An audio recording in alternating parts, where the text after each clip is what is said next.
guys, welcome to my channel. My name is Lexi and today I just wanted to introduce my 2021 Pan That palette. So without any further ado, I did decide to go ahead and pan my Natasha Denona Biba palette. There's a few reasons I chose this palette. One, I paid a lot of money for it and I want to make sure to get that money's worth. And it is about a year old. So I just want to make sure that I'm using it up when the formula is at its best. It does have a lot of really great colors to create those everyday basic looks, but you can also create more complex and interesting neutral looks, which I absolutely love. And it is just a palette that I really love and I really love using, and I would just love to give myself more of a reason to reach for it. So I am really excited.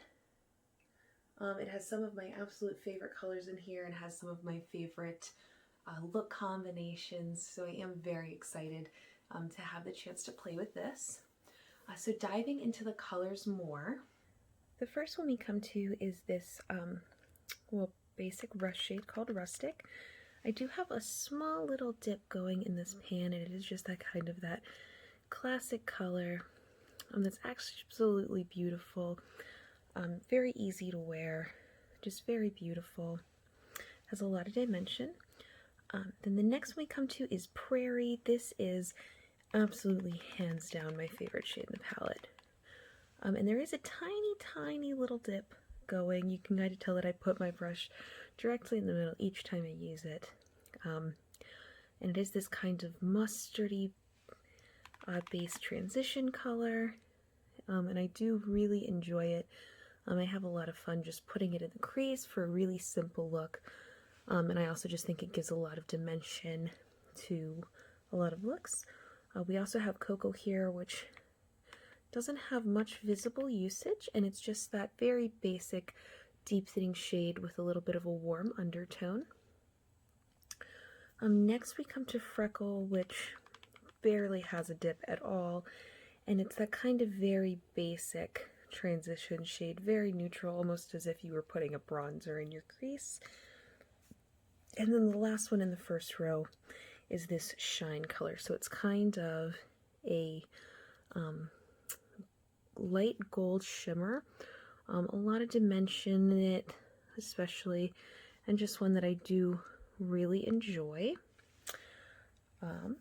Then coming on to the second row, we have this Pasha shade, which is another really good deepening shade, but this time with a red tint behind it. So you can definitely tell it has more red, much warmer than Cocoa there. Then we come to Monroe, which has definitely my biggest dip in the shimmers. And it's kind of has a pinky tint to it. I really like it. It's definitely my favorite shimmer in the palette.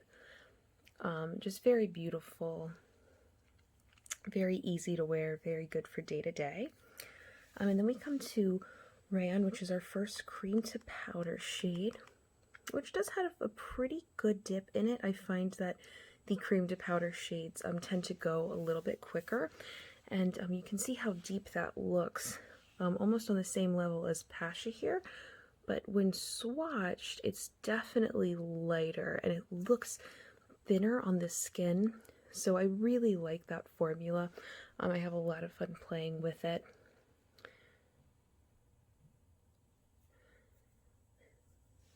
And then Buff here has just, again, a little tiny dip. This isn't one I've delved into too much, but it also has a pretty orangey tint to it.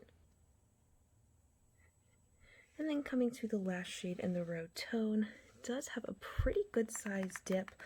I really like using this one as just an all-over lid color. It's super light on the skin, and can just kind of give that little bit of definition I'm looking for.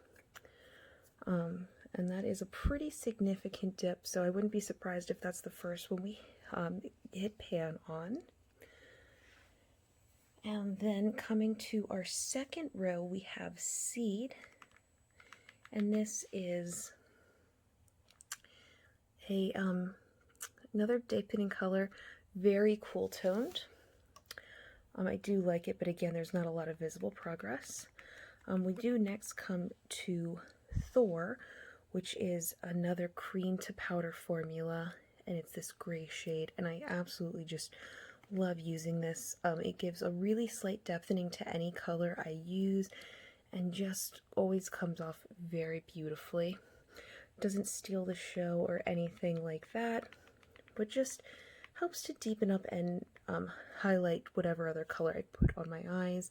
The next one we have is Sculpture with very little visible usage, and it is just pretty much as gray comes, so it's kind of fun to use as an accent on certain things, and it's one I'm kind of interested to play with and see how I incorporate because of, just how completely cool tone that is.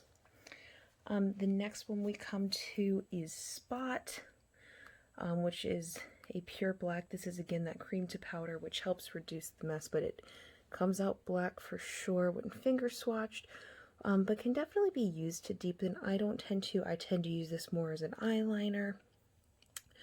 So there is a little bit of wear on it just from using that, so I'm sure I'll get some good use out of it that way. And then our last one is Tusk with, again, a little dip in it, and it's just that very nude, really just a pale color, which is really good for blending out. And now something to note here is that these are actually very large pans. They're 2.5 grams worth of eyeshadow in each pan. So I'm not sure exactly how much progress I can make because this is a lot of eyeshadow. I am thinking that overall, if I can hit 5 pans this year and see a lot of significant use on other colors, I will be very happy. I do have a few good dips going, and I just think that, if I have pan in 1/3 of the palette, then I think I can consider that a success. So I am very excited to see how my progress goes with this, and I'm very excited to kind of create more looks and find more inspiration in this palette. I hope to see you guys along in this journey. So thank you so much for watching, and I'll see you all soon. Thank you.